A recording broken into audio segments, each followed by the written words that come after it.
अर्जुन उवाच।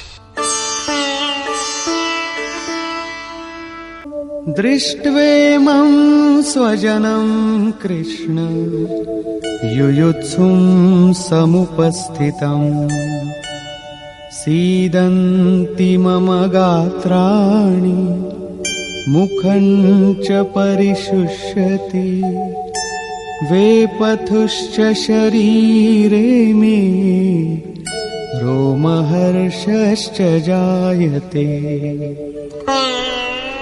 हे कृष्ण, इस युद्ध की इच्छा वाले खड़े हुए स्वजन समुदाय को देखकर मेरे अंग शिथिल हुए जाते हैं, मुख सूखा जाता है और मेरे शरीर में कंप तथा रोमांच हो रहा है।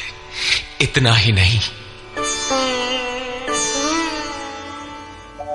गांडीवं स्रंसते हस्तात् त्वक्चैव परिदह्यते न च शक्नोम्यवस्थातुं भ्रमतीव च मे मनः। हाथ से गांडीव गिरता है, त्वचा भी जल रही है। अर्जुन को ज्वर सा हो आया, संतप्त हो उठा कि ये कैसा युद्ध है जिसमें स्वजन ही खड़े हैं। अर्जुन को भ्रम हो गया।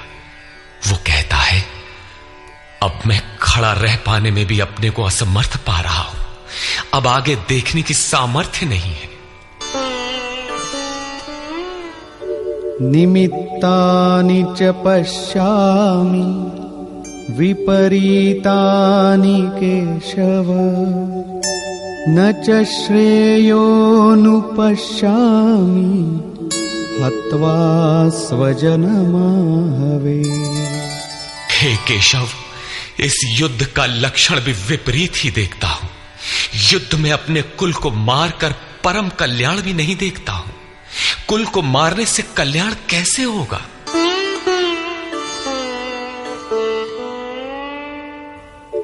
न कांक्षे विजयं कृष्ण न च राज्यं सुखानि च किन्नो राज्येन गोविन्द किं भोगैर्जीवितेन वा। संपूर्ण परिवार युद्ध के मुहाने पर है। इन्हें युद्ध में मारकर विजय से मिलने वाला राज्य और राज्य से मिलने वाला सुख अर्जुन को नहीं चाहिए। वो कहता है, हे श्री कृष्ण, मैं विजय नहीं चाहता, राज्य तथा सुख भी नहीं चाहता। हे गोविंद, हमें राज्य या भोग अथवा जीवन से भी क्या प्रयोजन है? क्यों?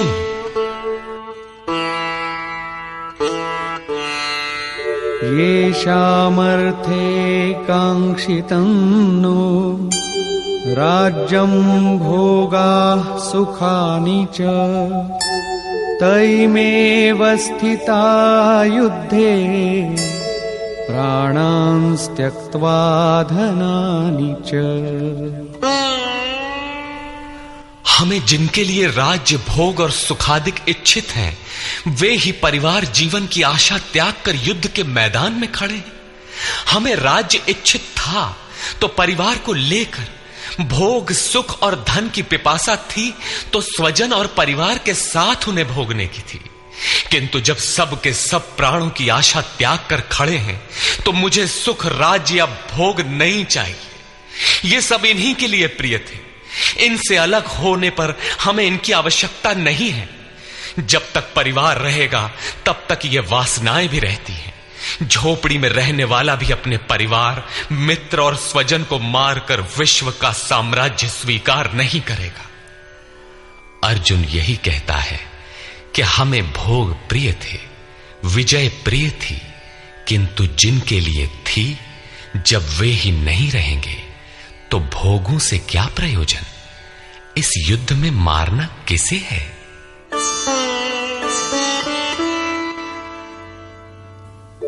आचार्याः पितरः पुत्राः तथैव च पितामहाः मातुलाः श्वशुराः पौत्राः शालाः सम्बन्धिनस्तथा। इस युद्ध में ताऊ, चाचे, लड़के और इसी प्रकार दादा, मामा, श्वसुर, पोते, साले तथा समस्त संबंधी ही हैं।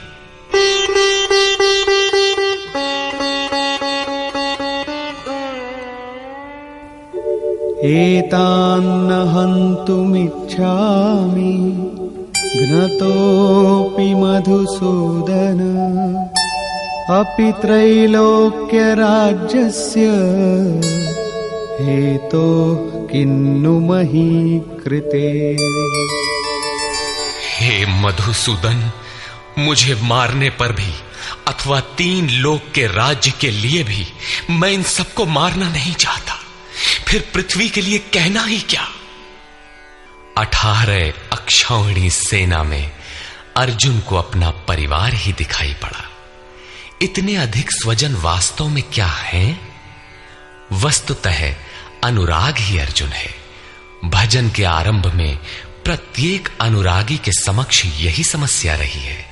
सभी चाहते हैं कि हम भजन करें, उस परम सत्य को पालें, किंतु किसी अनुभवी सद्गुरु के संरक्षण में कोई अनुरागी जब क्षेत्रज्ञ के संघर्ष को समझता है कि हमें किन से लड़ना है, तो वो हताश हो जाता है। वो चाहता है कि हमारे पिता का परिवार, ससुराल का परिवार, मामा का परिवार, सुहृद, मित्र और गुरुजन साथ रहे, सभी सुखी रहें और इन सब की व्यवस्था करते हुए हम परमात्म स्वरूप की प्राप्ति भी कर लें। किंतु जब वो समझता है कि आराधना में अग्रसर होने के लिए परिवार छोड़ना होगा, इन संबंधों का मोह समाप्त करना होगा, तो वो अधीर हो उठता है। पूज्य महाराज जी कहा करते थे, मरना और साधु होना बराबर है। साधु के लिए सृष्टि में दूसरा कोई जीवित है भी, किंतु घर वालों के नाम पर कोई नहीं है। यदि कोई है तो लगाव है, मोह समाप्त कहां हुआ। जहां तक लगाव है उसका पूर्ण त्याग, उस लगाव के अस्तित्व मिटने पर ही उसकी विजय है। इन संबंधों का प्रसार ही तो जगत है, अन्यथा जगत में हमारा क्या है। तुलसीदास कहे चिद विलास जग, बूझत बूझत बूझ है। मन का प्रसार ही जगत है। योगेश्वर कृष्ण ने भी मन के प्रसार को ही जगत कहकर संबोधित किया। जिसने इसके प्रभाव को रोक लिया, उसने चराचर जगत ही जीत लिया। इहैव तैर्जितः सर्गो येषां साम्ये स्थितम मनः। केवल अर्जुन अधीर था ऐसी बात नहीं है। अनुराग सबके हृदय में है। प्रत्येक अनुरागी अधीर होता है, उसे संबंधी याद आने लगते हैं। पहले वो सोचता था कि भजन से कुछ लाभ होगा तो ये सब सुखी होंगे, इनके साथ रहकर उसे भोगेंगे। जब ये साथ ही नहीं रहे तो सुख लेकर क्या करेंगे। अर्जुन की दृष्टि राज्य सुख तक ही सीमित थी। वो त्रिलोकी के साम्राज्य को ही सुख की पराकाष्ठा समझता था। इसके आगे भी कोई सत्य है, इसकी जानकारी अर्जुन को अभी नहीं है। निहत्य धार्तराष्ट्रान्नः का प्रीति स्याज्जनार्दन पापमेवाश्रयेदस्मान् हत्वैतानाततायिनः। हे जनार्दन, धृतराष्ट्र के पुत्रों को मारकर भी हमें क्या प्रसन्नता होगी। जहां धृतराष्ट्र अर्थात धृष्टता का राष्ट्र है, उससे उत्पन्न मोह रूपी दुर्योधन इत्यादि को मारकर भी हमें क्या प्रसन्नता होगी। इन आतताइयों को मारकर हमें पाप ही तो लगेगा। जो जीवन यापन के तुच्छ लाभ के लिए अनीति अपनाता है वो आतताई कहलाता है। किंतु वस्तुतः इससे भी बड़ा आतताई वो है जो आत्मा के पथ में अवरोध उत्पन्न करता है। आत्मदर्शन में बाधक काम, क्रोध, लोभ, मोह आदि का समूह ही आतताई है। तस्मान्नार्हा वयं हन्तुं धार्तराष्ट्रान् स्वबान्धवान् स्वजनं हि कथं हत्वा सुखिनः स्याम माधव। इससे हे माधव, अपने बांधव धृतराष्ट्र के पुत्रों को मारने के लिए हम योग्य नहीं हैं। स्वबांधव कैसे? वे तो शत्रु थे ना। वस्तुतः शरीर के रिश्ते अज्ञान से उत्पन्न होते हैं। ये मामा है, ससुराल है, स्वजन समुदाय है, ये सब अज्ञान ही तो है। जब शरीर ही नश्वर है तब इसके रिश्ते ही कहां रहेंगे? मोह है तभी तक सुहृद है, हमारा परिवार है, हमारी दुनिया है। मोह नहीं तो कुछ भी नहीं। इसीलिए वे शत्रु भी अर्जुन को स्वजन दिखाई पड़े। वो कहता है कि अपने कुटुंब को मारकर हम कैसे सुखी होंगे? यदि अज्ञान और मोह न रहे तो कुटुंब का अस्तित्व न हो। यह अज्ञान ज्ञान का प्रेरक भी है। भर्तृहरि, तुलसी इत्यादि अनेक महानुभावों को वैराग्य की प्रेरणा पत्नी से मिली, तो कोई सौतेली मां के व्यवहार से खिन्न होकर वैराग्य पथ पर अग्रसर हुआ दिखाई देता है।